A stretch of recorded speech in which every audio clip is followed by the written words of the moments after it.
విజయవాడ బెంగళూరు మధ్య వందే భారత్ రైలు కోసం ఎదురుచూపు తప్పడం లేదు. గతేడాది డిసెంబర్ 10 నుంచే ఈ ప్రాంతాల మధ్య వందే భారత్ పరుగులు పెడుతుందని రైల్వే శాఖ ప్రకటించింది. కానీ ఆ హామీ ఇంకా కార్యరూపం దాల్చలేదు. వందే భారత్ సర్వీస్ ప్రారంభమైతే విజయవాడ నుంచి తిరుపతి మీదుగా బెంగళూరుకు కేవలం 9 గంటల్లో చేరుకోవచ్చు. దీనిపై మరిన్ని అప్డేట్స్ మా కరెస్పాండెంట్ ప్రసాద్ లైవ్ లో అందిస్తారు.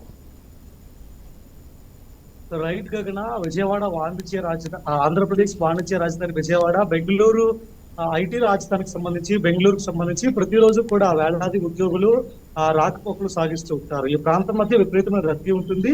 సో ఆ నేపథ్యంలో దాదాపు 11 గంటల రైలు ప్రయాణం అయితే ఉంటుంది ఈ ప్రాంతాల మధ్య.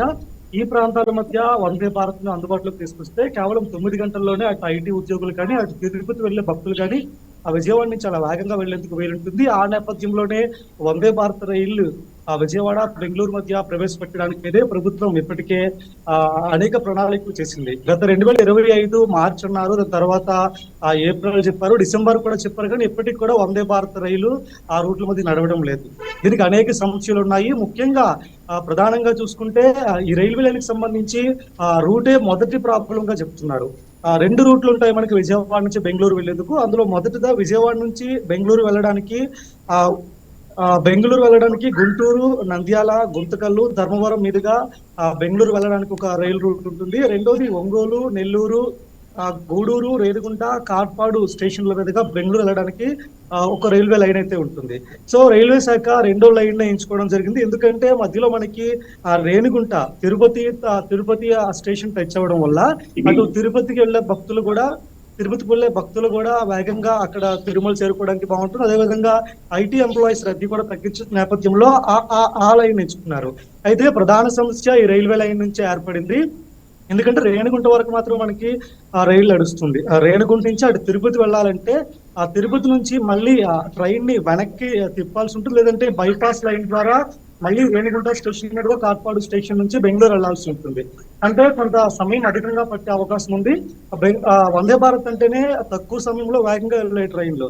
సో ఆ ప్రాథమిక సూత్రానికి ఈ విధంగా ట్రైన్ నడపడం వల్ల మొదటికే ప్రమాదం వచ్చే అవకాశం ఉన్న నేపథ్యంలో దీని గురించి రైల్వే ఇప్పటి వరకు కూడా ట్రైన్ ని నడపడం గురించి రైల్వే శాఖ అధికారులు తీవ్రంగా ఆలోచిస్తున్నారు. రెండోది ప్రధానంగా ఈ రైల్వే లైన్ 3 రైల్వే జోన్లు గుండా వెళ్తుంది. అది సౌత్ సెంట్రల్, సౌత్ వెస్టర్న్ తో పాటు సదరన్ రైల్వే గుండా వెళ్తుంది. సౌత్ సెంట్రల్, సదరన్ రైల్వేలో ప్రధానంగా గూడ్స్ లైన్ అధికంగా ఉంటుంది. ప్రతిరోజు వందే భారత్ రైలు మనకి ఉదయం 5:15 నుంచి మధ్యాహ్నం 2:15 బెంగళూరు షెడ్యూల్ రెడీ చేశారు. ఆ టైంలో ఎక్కువగా గూడ్స్ రైళ్లు సదరన్ లైన్ లో తిరగడం వల్ల చాలా రైళ్లు పక్కన పెట్టాల్సిన పరిస్థితి. అందువల్ల సదరన్ రైల్వేకి చాలా పెద్ద మొత్తంలో రాబడి తగ్గుతుంది. అందువల్ల సదరన్ రైల్వే కూడా దీనికి ఒప్పుకోవడం లేదు. ఇలాంటి అనేక సమస్యలు విజయవాడ బెంగళూరు మధ్య వందే భారత్ ట్రైన్ నడపడానికి ప్రధాన కారణాలు ఉన్నాయి. సాంకేతికమైన కారణాలు కూడా అనేకం ఉన్నాయని రైల్వే అధికారులు చెప్తున్నారు. ఏదైనా మొత్తంగా వందే భారత్ రైళ్లు ప్రారంభిస్తే ఈ 2 ప్రాంతాల మధ్య అటు ఐటీ ఎంప్లాయీస్ కానీ తిరుమలకి వెళ్లే ఉద్యోగులు కానీ తక్కువ టైంలో వేగంగా ఆయా ప్రాంతాలకు చేరుకునే అవకాశం ఉంటుంది. ఈ సంవత్సరంలో అయినా వందే భారత్ రైళ్లు ఈ ప్రాంతాల మధ్య ప్రారంభిస్తే మంచి ఆసక్తిగా ఎదురు చూస్తున్నారు ప్రయాణికులందరూ. ప్రసాద్, అయితే ఎప్పటికైతే ప్రకటించి దాదాపుగా సంవత్సరం కావస్తున్నా ఇప్పటికీ కూడా ఎటువంటి ముందస్తుగా వెళ్ళడం లేదు. అయితే దీనిపైన అసలు ప్రజలు, ప్రయాణికులు ఏ విధంగా స్పందిస్తున్నారు? రైట్ గగన, మొదట 18 బోగీలతో ఈ ట్రైన్ నడపాలని భావించారు. తర్వాత 9 బోగీలకే ఈ ట్రైన్ పరిమితం చేశారు. మొత్తం మంగళవారం మినహా మిగతా వారంలో అన్ని రోజులు కూడా ఈ ట్రైన్ నడిపేందుకైతే ముందుగానే షెడ్యూల్ కూడా ప్రకటించారు. విజయవాడ నుంచి బెంగళూరు దాదాపు 11 గంటల జర్నీ ఉంటుంది. అంటే వందే భారత్ ట్రైన్ లో కూర్చొని వెళ్లాల్సిన పరిస్థితి. అంటే 9 గంటల జర్నీ అయితే పడుతుంది అంటున్నారు వందే భారత్ లో వెళ్తే. ఈ 9 గంటలు డే టైమ్ లో కూర్చొని వెళ్ళడం చాలా కష్టమైన పని. Right Prasad, thank you. NH65లో లైటింగ్ వ్యవస్థ లేకపోవడంతో రాకపోకలకు ప్రయాణికులకు తీవ్ర ఇబ్బందులు ఎదుర్కొంటున్నారు. రాత్రి వేళలో ట్రాఫిక్ ఎక్కువగా ఉన్న సమయంలో లైటింగ్ లేక ప్రమాదాల బారిన పడుతున్నారు.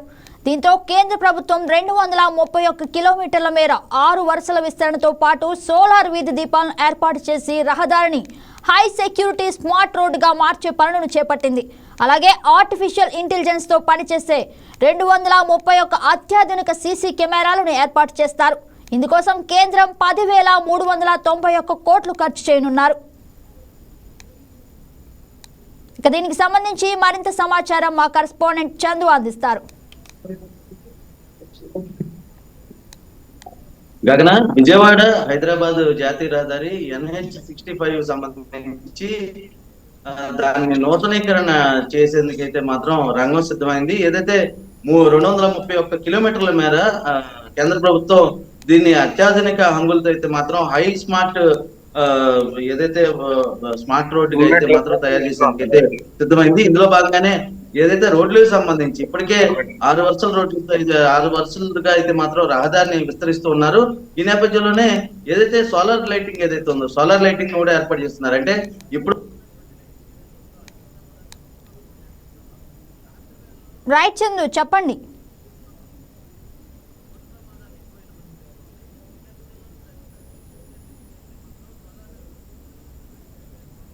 దీనికోసం దాదాపు సుమారు 10,000 కోట్ల రూపాయలని దీనికి కేటాయించడం పరిస్థితి ఉంది.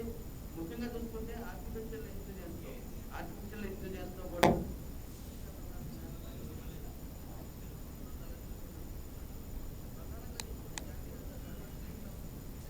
Right Chandu, thank you. కొన్ని రోజులుగా ఆకాశాన్ని అంటుతున్న బంగారం, వెండి ధరలు నేడు ఒక్కసారిగా పతనమయ్యాయి. కేజీ వెండి ధర ఏకంగా 59,000 పతనమైంది. 2 రోజుల్లో బడ్జెట్ 2026ను పార్లమెంట్లో ప్రవేశపెట్టనుండగా మార్కెట్లలో భారీ హెచ్చుతగ్గులు నమోదయ్యాయి. ఇన్వెస్టర్లు లాభాలను తీసుకోవడంతో ఒక్క రోజులోనే 5 లక్షల కోట్ల బంగారం సంపద ఆవిరైంది. బడ్జెట్ తర్వాత వాటి ధరలు తగ్గుతాయన్న ఊహాగానాల నేపథ్యంలోనే ఇన్వెస్టర్లు లాభాల స్వీకరణకు మొగ్గు చూపడంతో పతనమయ్యాయి. బంగారం, వెండి ధరల పతనంపై మరింత సమాచారం మా కరెస్పాండెంట్ బిందు లైవ్లో అందిస్తారు.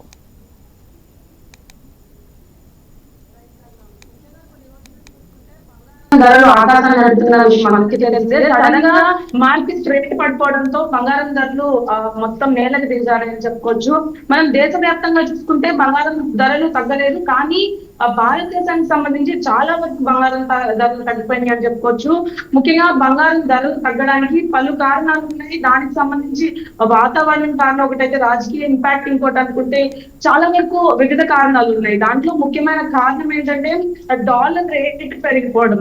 డాలర్ రేట్ పెరిగిపోవడంతో బంగారం ధరలు ఎక్కువగా పెరిగి అంటే ఎక్కువగా తగ్గిపోయిందని కూడా చెప్తున్నారు. డాలర్ రేట్ ఎక్కువగా పెరగడంతో బంగారం రేట్ ఎక్కువగా తగ్గిందని చెప్తున్నారు. అదేవిధంగా బంగారానికి సంబంధించి కొద్ది రోజులుగా చూసుకుంటే బంగారం ధరలు చాలా వరకు ఆకాశాన్ని అండి. ఇప్పుడు బంగారం ధరలు సుమారు బంగారంపై సుమారు 8,000 తగ్గు కనబడుతుంది గగన. అలాగే వెండికి సంబంధించి వెండికి 15,000 దాకా అయితే వెండి తగ్గిందని చెప్పుకోవచ్చు. బంగారం ముఖ్యంగా బంగారం ధరకు సంబంధించి డాలర్ రేటే కాకుండా వివిధ అంశాలపైన కూడా ఈ రేట్ ఇట్లా తగ్గిందని చెప్పుకోవచ్చు. స్టాక్ మార్కెట్ లో గత కొన్ని రోజులుగా బంగారం రేటు ఆకాశానికి అంటున్న విషయం తెలిసిందే. అదేవిధంగా ఇప్పుడైతే చాలా వరకు తగ్గిపోయిందని కూడా చెప్పుకోవచ్చు. అంటే ఒక్క రోజులోనే ఎంత తగ్గిపోవడం అనేది కూడా గమనార్హం అని చెప్పుకోవచ్చు. ఒకే రోజులో అయితే బంగారం ధర అంతా తగ్గిపోయింది. అంటే నైటే ఫస్ట్ గా బంగారం మీద ఇన్వెస్టర్స్ ఎవరైతే ఉన్నారో వారందరూ కూడా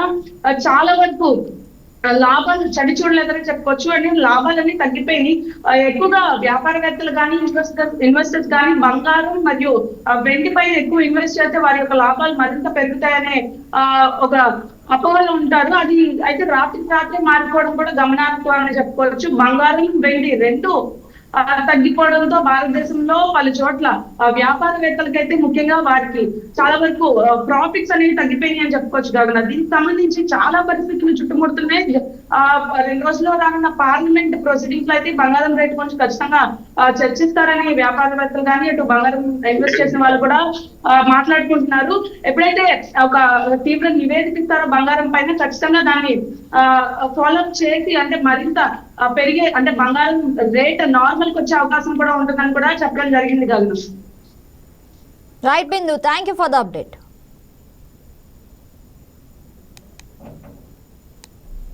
ఇక తిరుమల శ్రీవారి బంగారం, వెండి డాలర్లకు డిమాండ్ పెరిగింది. ప్రస్తుతం మార్కెట్లో పసిడి ధరకు పెరుగుతుండటంతో శ్రీవారి డాలర్ల కొనుగోలుకు ఆసక్తి చూపుతున్నారు. మార్కెట్లో ఏ రోజుకు ఆ రోజు బంగారం ధరలు పెరుగుతుంటే తిరుమలకు శ్రీవారి సన్నిధిలో విక్రయించే డాలర్ల రేటు మాత్రం వారానికి ఒక్కసారి మారుస్తున్నారు.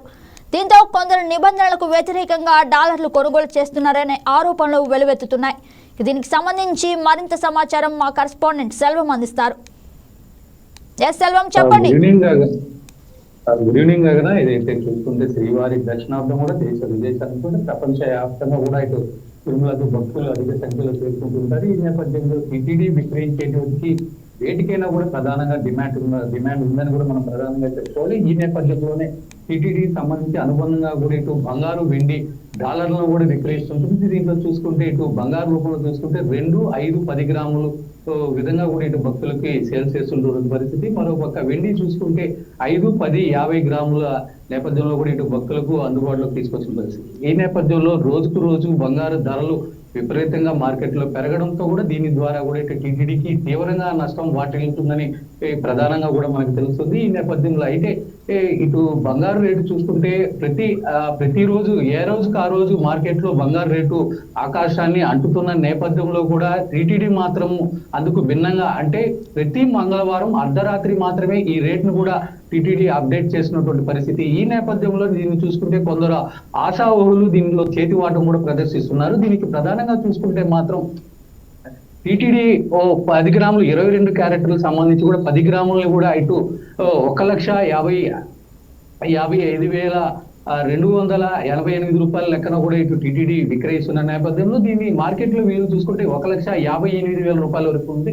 దీనిపైన కూడా చూసుకుంటే సుమారు 3,000 రూపాయల వరకు కూడా దీంట్లో ఆదాయం లభించుతున్న నేపథ్యంలో దీంట్లో కొంతమంది అక్రమార్కులు కూడా చేతి వాటం ప్రదర్శించి బయట అంటే ఇటు ఏదైతే టీటీడీ విక్రయిస్తుందో ఆ బంగారు డాలర్లపై కూడా అధిక సంఖ్యలో కూడా తమకు బంగారు డాలర్లు ఇవ్వాలని చెప్పి కూడా ఇటు ఒత్తిడి తీసుకొని వచ్చే నేపథ్యంలో కూడా ఇటు టీటీడీకి తలనొప్పిగా మారింది. ఏదేమైనప్పటికీ ప్రధానంగా భక్తులు కూడా ప్రధానంగా ఒకటే కోరుతున్నారు, ఆ రోజు మార్కెట్ లో ఏ విధంగా ఉందో ఆ విధంగానే కూడా ఇప్పుడు బంగారు డాలర్లు కూడా విక్రయించాలని చెప్పి కూడా ఇటు భక్తులు కూడా కోరుతున్నాడు. మరి ప్రధానంగా చూసుకుంటే దీనికి నెలకి కూడా 15 నుంచి 20 లక్షల వరకు కూడా బంగారు డాలర్లు కూడా వ్యాపారం చేస్తున్న నేపథ్యంలో ఇటు కొంతమంది అక్రమార్కులు అడ్డదారులు కూడా ఇటు స్వామివారి సొమ్మును కూడా కాజేస్తున్నారని ప్రధానంగా ఆరోపిస్తుంది. కాబట్టి ఈ నేపథ్యంలో టీటీడీ కూడా అప్రమత్తమై ఈ మార్కెట్ లో ఏ విధంగా అయితే రేటుతో విక్రయిస్తారో ఆ విధంగానే ఇటు భక్తులు కూడా అందించాలని చెప్పి కొందరు అయితే కోరుతున్నటువంటి పరిస్థితి ఉంది. Gagana right Selvam, thank you for the update.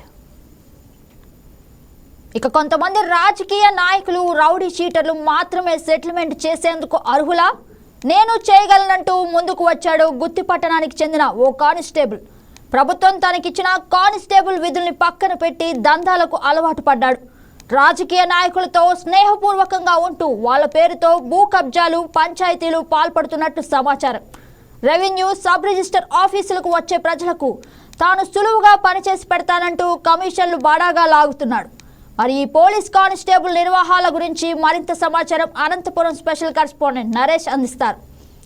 Yes Naresh, చెప్పండి.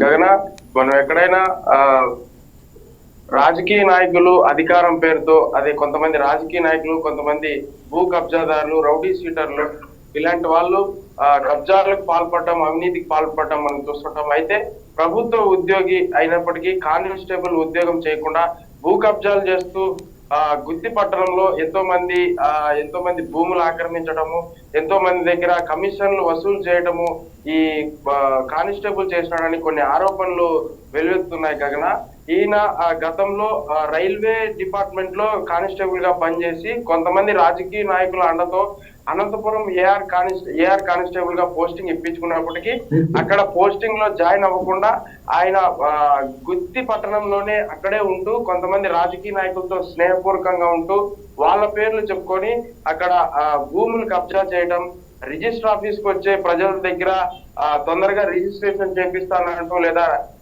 నకిలీ సర్టిఫికేట్లు చేయించి తొందరగా మీకు ఈ ల్యాండ్ రిజిస్ట్రేషన్ అయిపోయేలాగా పని చూస్తానని చెప్పి వాళ్ళని మభ్యపెట్టి కమిషన్లు లాగుతూ ఇలాంటి కార్యక్రమాలన్నీ చేస్తూ అక్కడ ఆయన బాగా పేరు పొందాడు. అదేవిధంగా ఇప్పుడు కొంతమంది రిజిస్టర్ ఆఫీస్ లో ఉద్యోగులు ఆయనకు అనుకూలంగా పని చేయకపోతే, ఆయనకు అనుకూలంగా రిజిస్టర్ సర్టిఫికేట్లు రాకపోతే వాళ్ళకి తెలిసిన రాజకీయ నాయకులతో చెప్పించి వాళ్ళని బదిలీ చేస్తానని బెదిరించి ఇలాంటి కార్యక్రమాలన్నిటికీ కూడా పాల్పడుతున్నాడు. ఈయన అవినీతికి లేదా ఈయన దౌర్జన్యాలకు అక్కడ చాలా ఎక్కువైపోయినాయని ఇటీవల రిజిస్టర్ ఆఫీస్ లో పనిచేసే ఉద్యోగులు కూడా పోలీసులకి కంప్లైంట్ చేయడం జరిగింది. కావున అయితే ఈ భూ కబ్జాలు ఇవన్నీ కూడా గతంలో వైసీపీ గవర్నమెంట్ లో ఇంకా ఎక్కువ చేసినారని కానిస్టేబుల్ మీద ఆరోపణలు అయితే ఉన్నాయి. గుంటకల్ నియోజకవర్గానికి సంబంధించిన ఎమ్మెల్యే టీడీపీ పార్టీకి సంబంధించిన కొంతమంది నేతలు ఈ కానిస్టేబుల్ వల్ల ఎవరైనా నష్టపోయి ఉంటే వాళ్ళకి మేము న్యాయం చేస్తాము, ఆ భూ కబ్జాలు ఎవరైనా ఈ కానిస్టేబుల్ వల్ల భూ కబ్జాలకు ఎవరికైనా గురై ఉంటే వాళ్ళు మా దగ్గరికి ఆధారాలతో సహా వస్తే ఆయన నుంచి మేము భూమి లేదా మీకు సంబంధించిన ఆస్తులు అతని నుంచి మీకు వచ్చేలాగా న్యాయం చేస్తామని ఒక ప్రకటన కూడా ఇటీవల జారీ చేసినారు గగన. ఈయన ఆగడాలకైతే ప్రస్తుతం అక్కడ చాలా ఎక్కువైపోయినాయని స్థానికులు చెప్తున్నారు గగన. Right Naresh, thank you for the update. ఇక విదేశీ అతిథులకు స్వాగతం పలికేందుకు ప్రకాశం జిల్లాలో అన్ని చెరువులు సిద్ధమవుతున్నాయి. ఆ అతిథుల రాక కోసం ఇక్కడ పక్షులు ఎదురు చూస్తున్నాయి. ఇంతకు వచ్చే అతిథులు ఎవరో కాదు, విదేశీ పక్షులు. వీటిలో ప్రధానంగా నైజీరియా పక్షులు. అసలు ఈ పక్షుల రాక ఏంటి, ప్రకాశం ఎందుకింత స్పెషల్ అనేది తెలుసుకుందాం. ఇక దీనిపై మరింత సమాచారం మా స్పెషల్ కరెస్పాండెంట్ షేక్ సలాం అందిస్తారు. ఎస్ సలాం, చెప్పండి.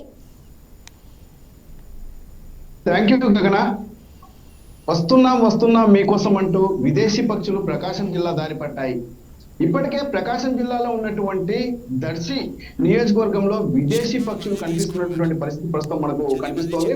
అయితే ప్రధానంగా దర్శి నియోజకవర్గంలోని జముకుల దిన్నెలో నైజీరియా పక్షులు ప్రత్యేక ఆకర్షణగా నిలిచాయని మనం చెప్పవచ్చు. అంటే ప్రతి ఏడాది జనవరి, ఫిబ్రవరి, మార్చి మాసాలలో అంటే జిల్లాలో ఉన్నటువంటి అద్దంకి, బల్లికురువ, అదేవిధంగా నాగులుప్పలపాడు, అలాగే దర్శి మండలాల పరిధిలో ఈ యొక్క విదేశీ పక్షులు ఎప్పుడు సందడి చేస్తుంటాయి. ఈ యొక్క పక్షులు నైజీరియా పక్షులు చాలా పెద్దవిగా అంటే ప్రతి ఏడాది చెరువుల వద్దకు వస్తున్న నేపథ్యంలో ఈ యొక్క పక్షులను చూసేందుకు ప్రకాశం జిల్లా ప్రజలు అధిక సంఖ్యలో ఆసక్తి కనబరుస్తున్నటువంటి పరిస్థితి ఉంది. అంటే ఇక్కడ ప్రకాశం జిల్లాలో ఉన్నటువంటి ప్రకృతి తమకు అనుకూలంగా ఉంటుందనేటటువంటి భావనతో ప్రతి ఏడాది ఈ నైజీరియన్ పక్షులు వస్తుంటాయని స్థానికులు తెలుపుతున్నారు. అయితే ఇప్పటికే ప్రకాశం జిల్లాలోని దర్శి నియోజకవర్గంలో గల జముకుల దిన్నె వద్ద గల ఉన్నటువంటి చెరువుకు చుట్టూ ఉన్నటువంటి చెట్లపై, భారీ వృక్షాలపై ఆ యొక్క నైజీరియన్ పక్షులు సందడి చేస్తున్న నేపథ్యంలో యువత సాయంత్రం వేళ అక్కడికి చేరుకుని వాటితో సెల్ఫీలు దిగుతూ అక్కడ ప్రకృతిని ఆస్వాదిస్తున్నటువంటి పరిస్థితి ఉంది. అయితే ఈ ఏడాది మరింతగా ఎక్కువగా ఈ యొక్క నైజీరియన్ పక్షులు ప్రకాశం జిల్లా వైపు వచ్చాయని చెప్పేసి ప్రజలు తెలుపుతున్నటువంటి పరిస్థితి. అంటే దీనికి ప్రధాన కారణం చెరువులు ఇప్పటికే ముంతా తుఫాను, అదేవిధంగా దుత్వా తుఫాను కారణంగా చెరువుల్లో నీటి కళ ఎక్కువగా ఉండడం, అదేవిధంగా ఎక్కడ చూసినా సరే హరితహారం మారింది. అంటే ఎక్కడ చూసినా సరే చెట్లు పచ్చగా ఉండడంతో దీనితో నైజీరియన్ పక్షులు ఎక్కువగా ఈ ప్రకాశం జిల్లాకు ఈ ఏడాది ఎక్కువగా వచ్చాయని స్థానికులు తెలుపుతున్నారు. అయితే పర్యావరణవేత్తలు తెలుపుతున్నటువంటి వివరాల ప్రకారము ఈ యొక్క ప్రకాశం జిల్లా ప్రస్తుతము ప్రకృతి అంటే ప్రకాశం జిల్లా యొక్క ప్రకృతికి ఎంతో ఇష్టపడి ఈ యొక్క నైజీరియన్ పక్షులు వస్తున్నాయని, వాటిని సంరక్షించుకోవాల్సినటువంటి బాధ్యత ఉందని, విదేశీ అతిథులకు ఆతిథ్యం ఇస్తున్నటువంటి ప్రకాశం జిల్లాలో ఉన్నటువంటి ప్రకృతిని మనం ఆస్వాదించాలని చెప్పేసి ఇప్పటికే ప్రకృతి ప్రేమికులు తెలుపుతున్నటువంటి పరిస్థితి. ఈ నైజీరియన్ పక్షులు ప్రస్తుతము ఒక మోస్తారుగా వస్తున్నప్పటికీ ఇక రాబోయే అంటే ఫిబ్రవరి మొదటి వారంలోగా ఎక్కువ సంఖ్యలో ప్రకాశం జిల్లా వైపు వచ్చేటటువంటి అవకాశం ఉందని ప్రకృతి ప్రేమికులు అభిప్రాయపడుతున్నటువంటి పరిస్థితి ఉంది Gagana. Right Salam, right, thank you for the update.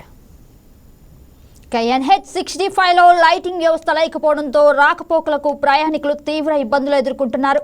రాత్రి వేళలో ట్రాఫిక్ ఎక్కువగా ఉన్న సమయంలో లైటింగ్ లేక ప్రమాదాల బారిన పడుతున్నారు. దీంతో కేంద్ర ప్రభుత్వం 231 కిలోమీటర్ల మేర 6 వరుసల విస్తరణతో పాటు సోలార్ వీధి దీపాలను ఏర్పాటు చేసి రహదారిని హై సెక్యూరిటీ స్మార్ట్ రోడ్డుగా మార్చే పనులు చేపట్టింది. అలాగే ఆర్టిఫిషియల్ ఇంటెలిజెన్స్ తో పనిచేసే 231 అత్యాధునిక సీసీ కెమెరాలను ఏర్పాటు చేస్తారు. ఇందుకోసం కేంద్రం 10,391 కోట్లు ఖర్చు చేయనున్నారు. ఇక దీనిపై మరింత సమాచారం మా కరెస్పాండెంట్ చందు అందిస్తారు. ఎస్ చందు, చెప్పండి. గగన, విజయవాడ హైదరాబాద్ రహదారి ఏదైతే ఉందో NH65 మీద అయితే మాత్రం ప్రస్తుతం ఆధునీకరించే దిశగా అయితే మాత్రం చర్యలు తీసుకుంటున్నారు. ఏదైతే ఇప్పటి వరకు ఉన్నటువంటి 6 లైన్లు ఏదైతే ఉందో రహదారికి సంబంధించి రహదారులను అయితే నూతనీకరిస్తున్న పరిస్థితి అయితే ఉంది. ఏదైతే ఇప్పటి వరకు ఉన్నటువంటి వీధి లైన్లు అవి అంతగా కనిపించకపోవటం, వెలుతురు తక్కువ ఉండటంతో మొత్తం ఇబ్బందులు ఎదుర్కొన్న పరిస్థితి. ముఖ్యంగా చూసుకుంటే రాత్రి వేళల్లో ఈ ప్రయాణాలు చేసే వాహనదారులు అయితే మాత్రం తీవ్రమైన ఇబ్బందులు అయితే ఎదుర్కొంటున్నారు. అంటే విద్యుత్ దీపాల కొరత వలన ఈ సమస్య అయితే తలెత్తింది. ఈ నేపథ్యంలోనే సోలార్ లైటింగ్ అయితే ఏర్పాటు చేయబోతున్నారు. మొత్తం 231 కిలోమీటర్ల మేర కేంద్ర ప్రభుత్వం రహదారికి సంబంధించి నూతనీకరించే పనులు అయితే మాత్రం చేపట్టబోతుందని చెప్పాలి. దీన్ని హై సెక్యూరిటీ స్మార్ట్ రోడ్ గా మాత్రం తయారు చేయబోతున్నారు. మొత్తం 6 వరుసలతో ఉండేటువంటి ఈ రహదారులు ఏదైతే ఉందో ఈ రహదారి మీద అయితే మాత్రం ఇబ్బందులు తొలగి ట్రాఫిక్ క్రమబద్ధీకరిస్తూ ముందుకు వెళ్లే పరిస్థితి అయితే ఉంటుంది. అంటే ప్రధానంగా చూసుకుంటే సోలార్ ఏర్పాటు చేయడం వలన చాలా వరకు ఇబ్బందులతో తొలగేటట్టు, అంటే ఏదైతే బ్లాక్ స్పాట్స్ ఉంటాయో ఆ బ్లాక్ స్పాట్స్ ని తగ్గించే దిశగా అయితే మాత్రం కేంద్ర ప్రభుత్వం చర్యలు తీసుకునే దిశగా అయితే మాత్రం అడుగులు ముందుకు వేస్తోంది. అలాగే ఏఐ సంబంధించి అంటే ఏఐ సహాయంతో కెమెరాలను ఆపరేట్ చేస్తూ కెమెరాలని ఎప్పటికప్పుడు ఇబ్బందులు తలెత్తకుండా, అంటే రహదారుల మీద NH-65 రహదారి మీద ఎటువంటి ప్రమాదాలు చోటు చేసుకోకుండా అయితే జాగ్రత్తలు తీసుకున్నారు. అదే విధంగా ఈ మొత్తం సేఫ్టీ, అంటే ఈ ప్రాజెక్ట్ లో భాగంగా రహదారి పొడవునా కూడా సోలార్ లైట్లు అయితే ఏర్పాటు చేయబోతున్నారు. అదే విధంగా ఆర్టిఫిషియల్ ఇంటెలిజెన్స్ తో పనిచేసేటువంటి 231 అత్యాధునికమైనటువంటి సీసీ కెమెరాలు, అంటే కిలోమీటర్ కి ఒకటి చొప్పున మొత్తంగా చూసుకుంటే 231 కిలోమీటర్ల మేర ఈ కెమెరాలను అయితే ఏర్పాటు చేయబోతున్నారు. అదే విధంగా ఏదైతే ప్రస్తుత పరిస్థితి అంటే రహదారిపై తగినంత లైటింగ్ లేకపోవడం, అదే విధంగా ఆ కాంతి వెలుతురు లేకపోవడం వల్ల బ్లాక్ స్పాట్స్ ఏవైతే ఉన్నాయో ఆ బ్లాక్ స్పాట్స్ వలన అయితే మాత్రం ప్రమాదాలు జరుగుతున్నాయి. ఈ ప్రమాదాల కారణంగా అయితే మాత్రం చాలా వరకు అంటే పోలీస్ శాఖకు ఇది తలనొప్పిగా మారిన పరిస్థితుంది. ఈ నేపథ్యంలోనే రహదారులకు సంబంధించి కేంద్ర ప్రభుత్వం అయితే మాత్రం ఈ నిర్ణయం తీసుకుందని చెప్పాలి. ప్రధానంగా చూసుకుంటే 6 వరుసల విస్తరణతో పాటుగా సోలార్ విద్యుత్ దీపాలను అయితే పూర్తి స్థాయిలో ఏర్పాటు చేసి హై సెక్యూరిటీ స్మార్ట్ రోడ్డుకి అయితే మాత్రం తయారు చేయబోతున్నారు కదా. Thank you Chandu, thank you for the update. That's all for now. Keep watching YK TV network. ఇది తెలుగు వారి గుండె చప్పుడు. Please subscribe to YK TV network. Please subscribe to YK TV. Please watch YK News. Don't forget to subscribe YK News channel